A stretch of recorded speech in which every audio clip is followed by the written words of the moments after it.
May I kindly ask you to introduce yourself shortly? Where are you from?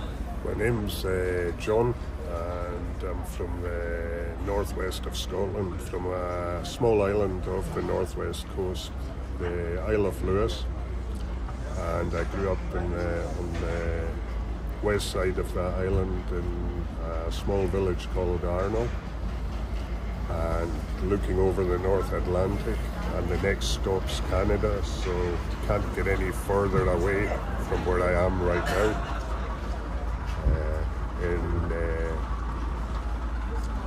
Where are you now?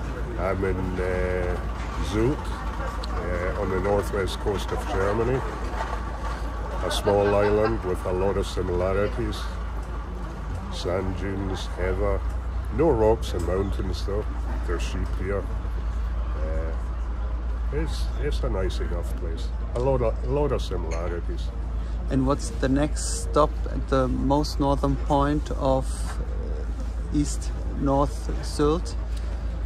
Oh, from the north of Sylt. West, the west. Going west, the next stop's England, and that's across the North Sea. And east, it's Denmark, I guess. East, it's northeast is Denmark, and it's back. It's just island life again. And what are the similarities between the life in Scotland and in Sylt? When the tourists start going away and you start seeing the people who are here all year round, Zulker as they call themselves, you see a lot of similarities in their outlook on life, their thoughts, their mentality towards life. And I think that comes from the demographic, this insular demographic of being on a small island, a small community where everyone or a lot of people know each other and interact. And there's that similarities, and also you hear the same complaints from the people. And it's hard to explain. I think you have to be in it to understand it fully. How would you describe the mentality of people who grow up, who live on islands? It's hard to explain. It's actually hard to explain how it is in short, because there's. What makes people special who grew up on islands? I think it's not just. I think it's that people feel they belong to the island as well as them, the island belonging to them. I think it's a sense of home, a sense of being. A place someone can be grounded. I think you can always find, no matter where you are in the world, you know you've got that place you can go and be grounded. It's familiar, there's family, there's friends, there's people you've grown up with, and it's a different social interaction and a different demographic to what you'd get in a big city or a more cosmopolitan area, if that makes sense. Yeah, absolutely. What are your favorite places in Sylt? What do you like about Sylt? I like the east side better because it's quieter. It's you don't have so much of the buzz of tourism. It's there's people walking, but it's quieter in Morsum and Montmartre. It's quieter. You can relax and enjoy your surroundings, and looking out across the Wadden Sea. And the Wadden Sea is something special because of what they're doing with it, the old practices of land reclamation from the sea. For me, that's interesting because it's not something I've seen before, and it's something that goes back to when people needed land just to live. So it's, from that aspect, it's interesting to me. Both Scotland and Sylt are also home of sheep. Oh yes. And what does sheep mean to you? I mean, they're such lovely and peaceful animals, but I would like to hear it from you.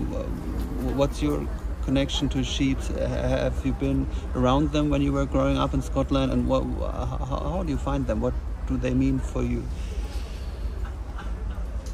I grew up on a small sheep farm in the northwest of Scotland, and it's always been part of life. And when I moved to Denmark, I had a small sheep farm, hobby farm with 100 mother sheep, and I think it's something I don't find as work when I'm working with sheep.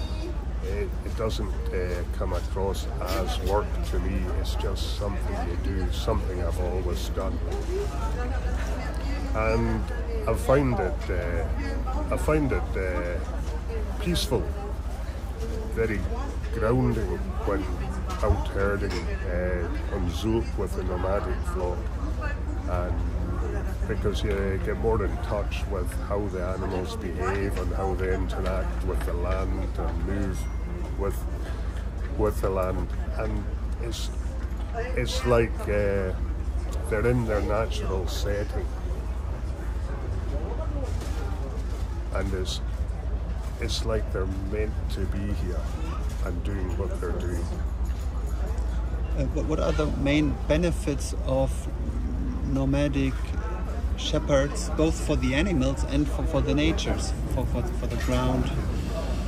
For the animals are healthier because they can't keep moving all the time, so you don't get the parasite burdens in them that you do in typical paddock sheep, like which are kept in one area all the time. So you don't tend to have that parasite burden, and you have a healthier flock because they're moving all the time. And for the landscape with the nomadic herding, they're not intensively grazing, so they can graze more naturally in natural areas, and they don't kill things off because you're moving all the time. They'll graze and then the plants will come back, but in certain areas they'll take invasive species out, so you get the more natural plants coming through. And on the old transient ways and with the nomadic flocks moving, they're picking up seeds and pollen and carrying them along with them. And so the genetic diversity of the plants in the landscape is far greater than elsewhere. And I think with the loss of nomadic herding and droving of cattle and sheep to markets, you're losing a lot of that diversity. And I think for the cultural heritage of Germany and even Scotland and other countries, I think the cultural heritage, losing that movement of genetics and plants, it's going to have a detrimental effect in the long run. As I'm not qualified in this. It's just your personal opinion, your personal point of view. But one more thing, the wool, the fabrics from the wool fabrics from Scotland have a high quality.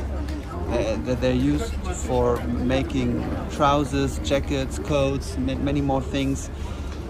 How do you explain that? Why is the wool fabric from Scotland so extremely well and good for high quality clothing? I think it's because it's a tradition. It's traditional clothing. The origin of it is traditional clothing, and it's something that has never been lost in Scotland. From the days of wool being used in everyday life for making clothing, which was essential for survival. I think that that necessity has moved into tradition, and the skills have evolved, and the quality has evolved to what you've got today with Harris Tweed, which my older brother's a weaver, and he produces Harris Tweed, and I think because it's a traditional way of doing things, and it's evolved, and the quality's evolved, and it hasn't been lost. And but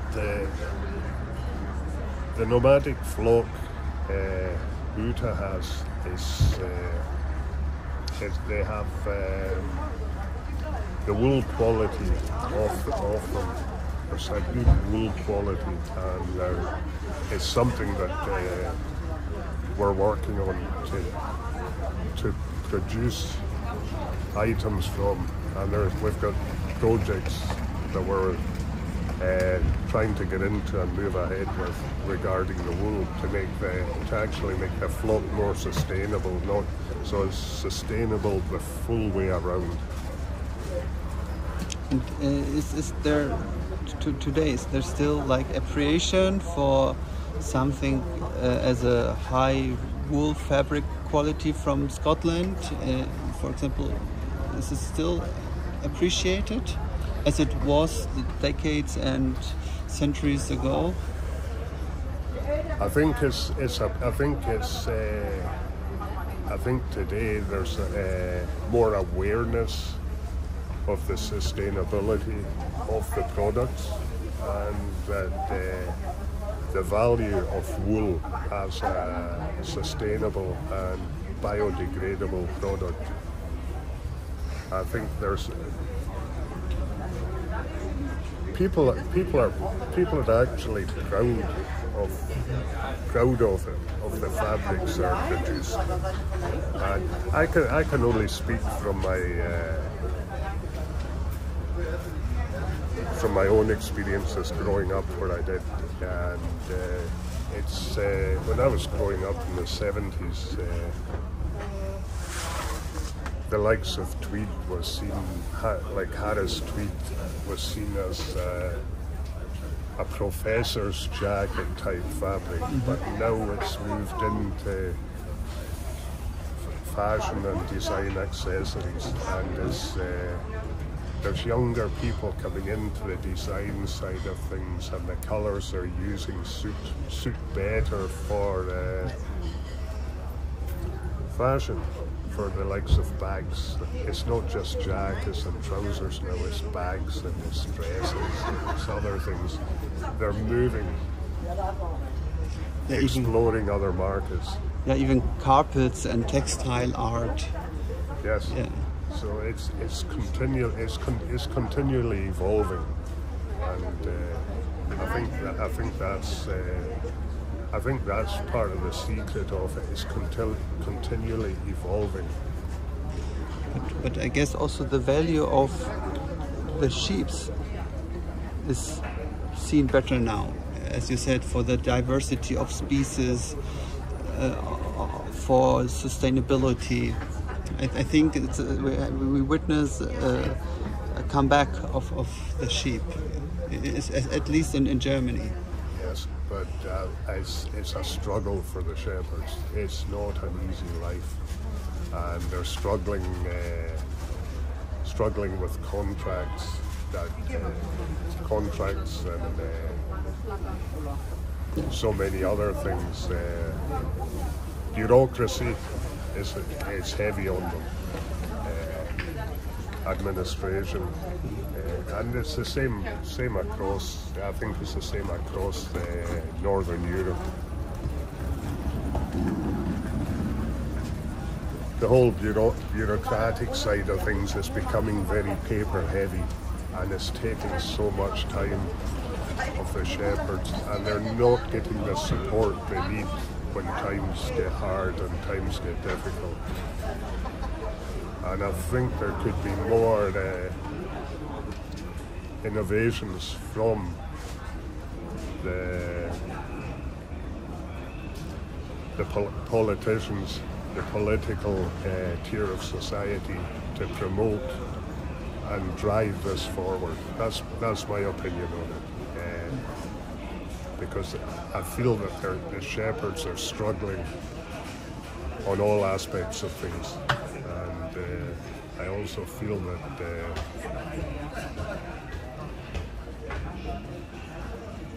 there should be more public awareness of what they do with the nomadic flocks and the value to the environment they're moving through. And I think that should be paramount, especially in these times where sustainability and environment are buzzwords that keep coming up. I believe the value of having the nomadic flocks and nomadic, whether it be goats or sheep, doing the targeted grazing and carrying pollen and seeds along the routes they take, I think is something that they should be putting more emphasis in and trying to promote the use of the whole animal, from the grazing all the way around to the production of sustainable fabrics from the wool.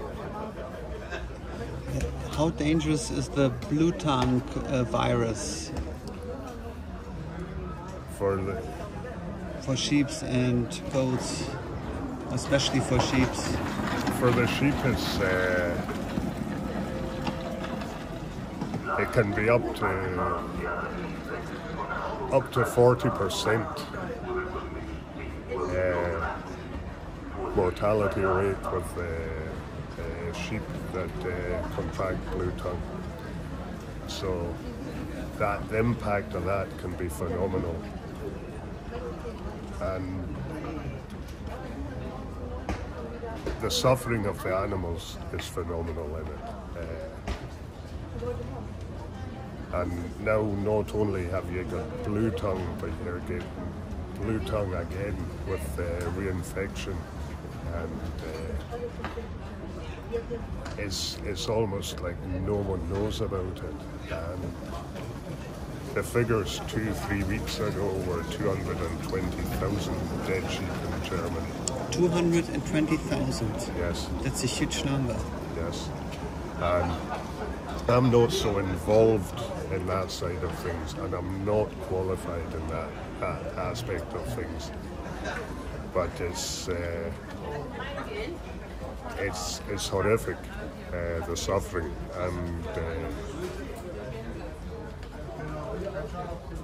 it could be facing the point where some shepherds don't have enough animals, like enough sheep